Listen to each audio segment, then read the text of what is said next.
The idea of democratic deficits comes from this notion of international relations, notion from international relations that a place is at a democratic deficit, and it's particularly centered or central around the EU, arguing that a democratic deficit is one where the sense of democracy is unseen by the everyday citizen, by the ordinary citizen. And so it's a pretty contentious body of work. There are plenty of people who say that there is no such thing as a democratic deficit, that because of the construction in this case, particularly the EU, there is no such thing as this democratic deficit because your sense of being a part of the polity is centralized at the national level. However, this question of legitimacy continues to rise up, and it continues to sort of rear its ugly head. And so these questions have moved from the place of the European Union down to different sectors, different places, different locations. Are there democratic deficits in particular sectors or particular places in society? And so the question of particularly in education, are we seeing a change in education, particularly in the Nordic area, but centralizing on Norway, that where the voice of the citizen is no longer being heard? So let's see. And I've picked, as far as it goes, with a place and time, beginning with the first administration of the Pisa. That isn't to say that there weren't shifts in education before the Pisa. However, the Pisa itself represents a very interesting time, in as much as you end up with what are called these Pisa shocks that occur across many different places, particularly in Europe, but across Scandinavia and in the Nordic region. And so you have Sweden that goes through this Pisa shock, and Norway, which goes through these Pisa shocks. And the argument that is presented is that the Pisa allows for this opening of a policy window for the OECD to begin to sort of reshape or discursively reshape education in these many different places. And so in Norway in particular,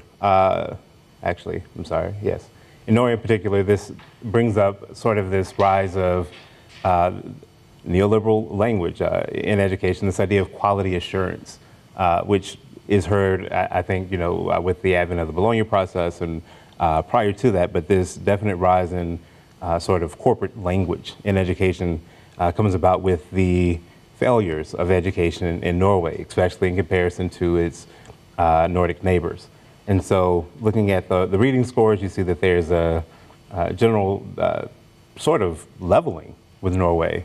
However, the idea that they aren't doing what Finland is doing, and Finland is held up as this paragon in education. And so the idea that they're outperforming Sweden, but we're not doing what Finland is doing, becomes problematic.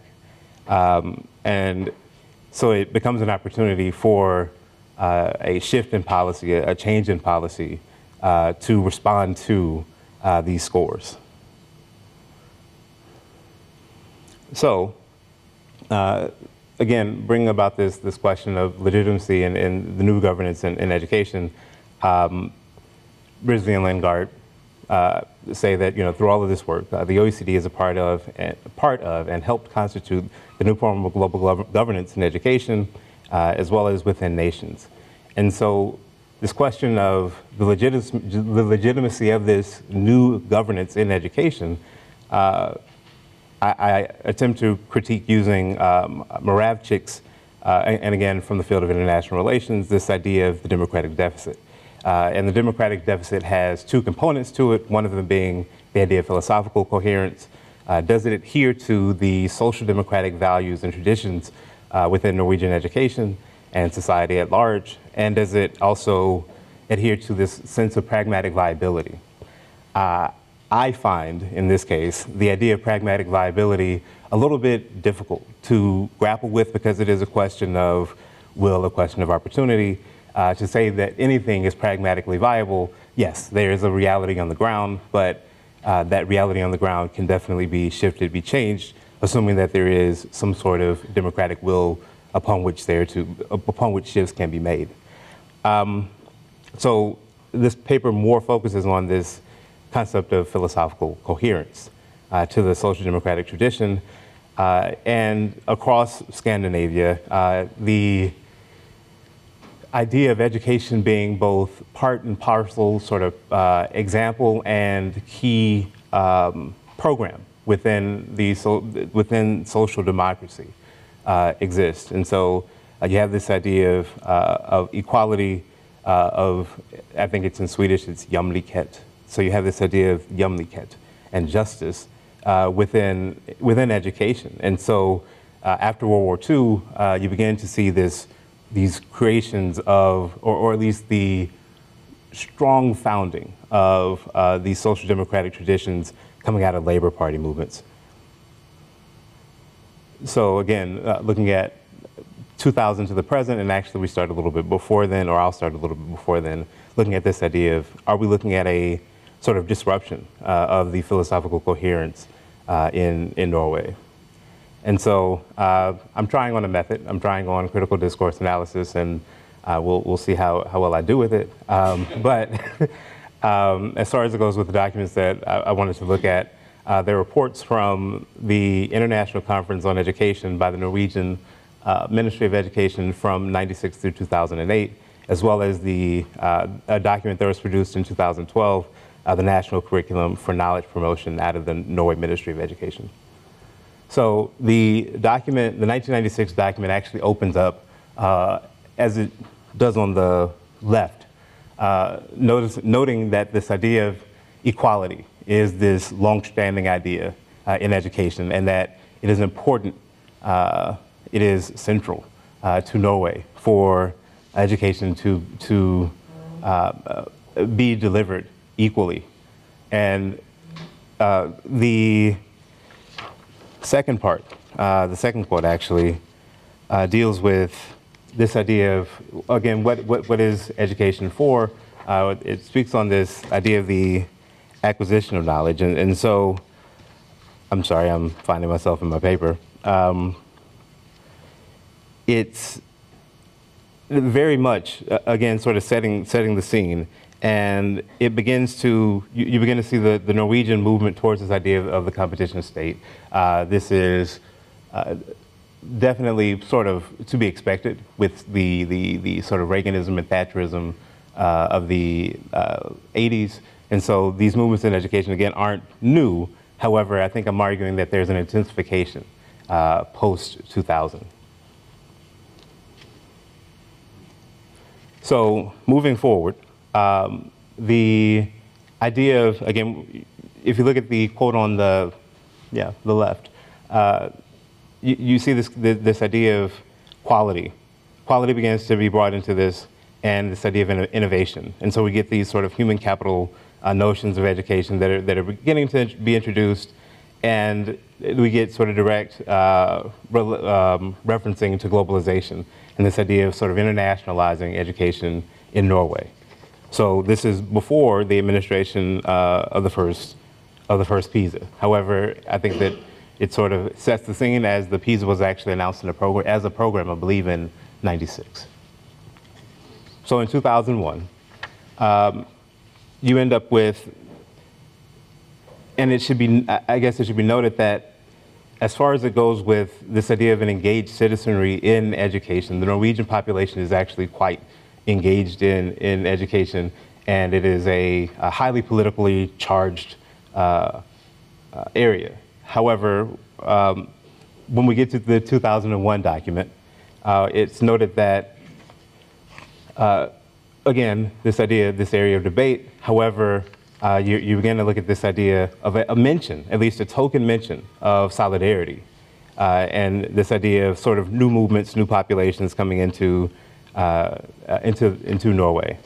However, you also begin to get this idea of, again, competition, of how Norway is positioning itself in the world post-2000.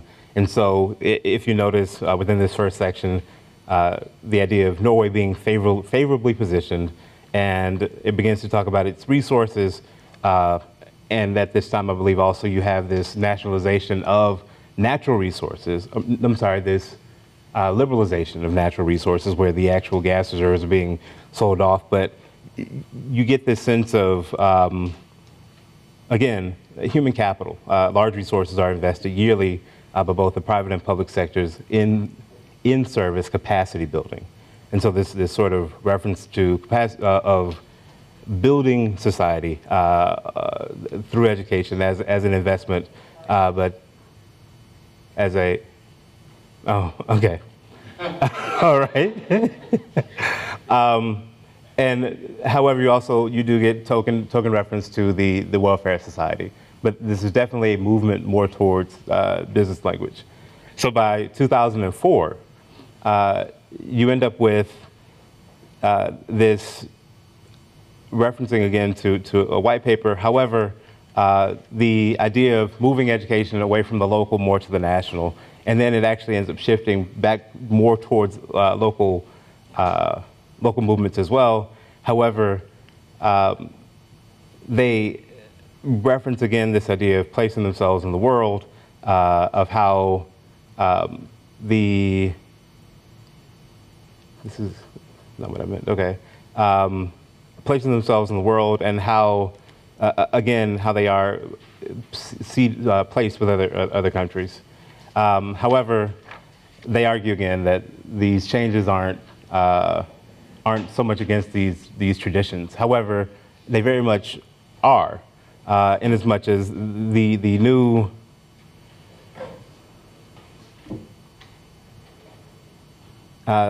programs pitched as far as it goes with lifelong learning in alignment with the Bologna process are actually things that are new and sort of changing developments within education.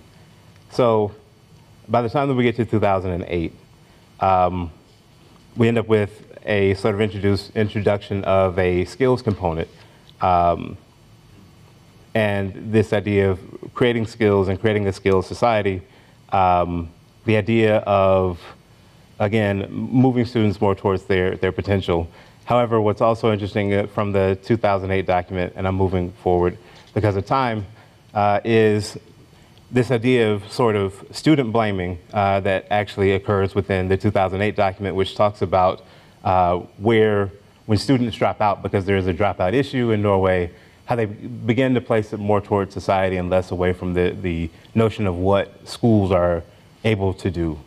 And so you'll notice that, and what I bolded were, again, references towards, not towards the schooling itself, because they don't mention the school as being a part of the dropout problem, but learning students, and students.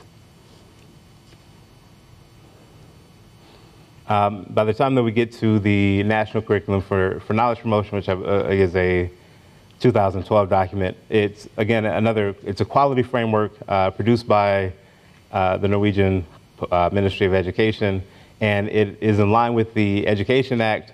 However, it's noted by Breakspear for an article, for publication for Pisa, that it is a way for Norway to sort of reconcile itself with the Pisa, for it to come into line with the Pisa. And while most Scandinavian countries aren't necessarily outright with their sense of borrowing from sort of these supranational organizations and the policy that comes out of them, there is a sense of silent borrowing, and the knowledge promotion curriculum is in line with that sense of silent borrowing. The idea, again, is to move the sense of autonomy back to municipalities and focus more on measurement. Norway introduces a national test, I believe, in 2006 or 2003, cancels the program, and then reintroduces it in 2006. And so this idea of measurement had been an ongoing one, and it's finally sort of being placed into national documents. However, what's happened because of sort of this recapitulation of education is media shaming, which has happened in the press, where you have performances on these, you have poor performing schools that are written up in local papers, and then shamed, and you don't have the same movement of students that you do in other places. However, there is sort of this sense of competition being introduced into it, especially through the press. And also, you've had some improvement, again, going back to the Pisa scores. However, you also have more teacher discomfort, more teacher disillusionment with teaching, and fewer teachers actually wanting to stay in the field. So the idea of sort of the social democratic tradition is at risk, very much so, or the welfare state is at risk. And so you end up with what is now being called sort of this liberal welfare model, or the market liberal knowledge regime in education, but this idea of the social democratic welfare state is being put at risk. And despite these countries being, despite Norway itself and other countries in Scandinavia being held as sort of these educational paragons, they don't exist as such in reality, and that they are actually overly influenced by the language of the OECD, by the language that comes out of neoliberal policy networks. So I apologize for being disjointed with my paper and everything, but I will entertain any and all questions.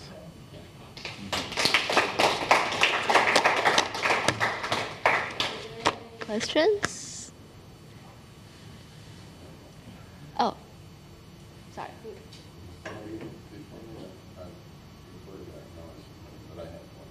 Okay.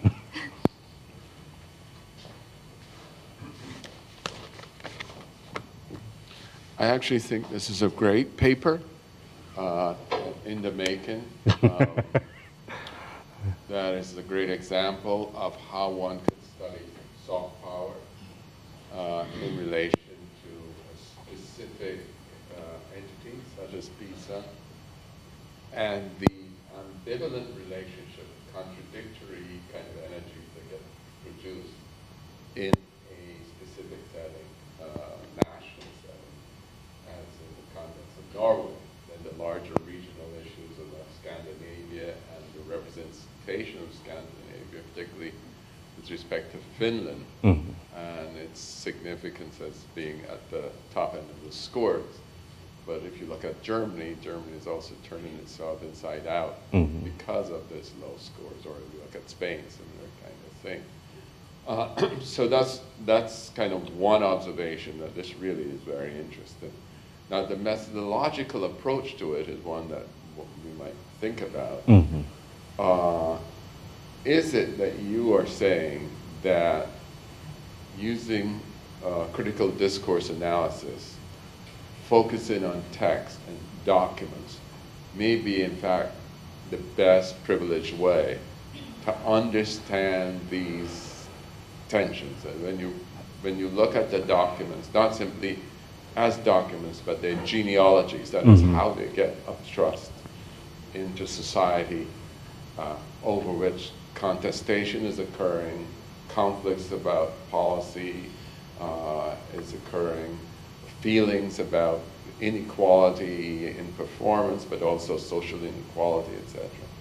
Well, you're saying that textual analysis, rather than simply interviews, might get us at some very important insight of that kind of interface between the Pisa and the...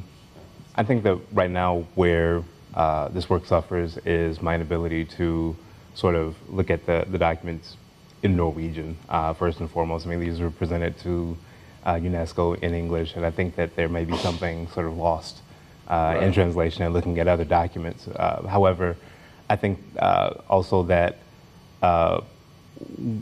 what is privileged possibly by this approach versus the interviewing approach is sort of seeing the sense of change over time and the hope to see change over time, even though I don't know that I necessarily demonstrated it well enough in presenting it here.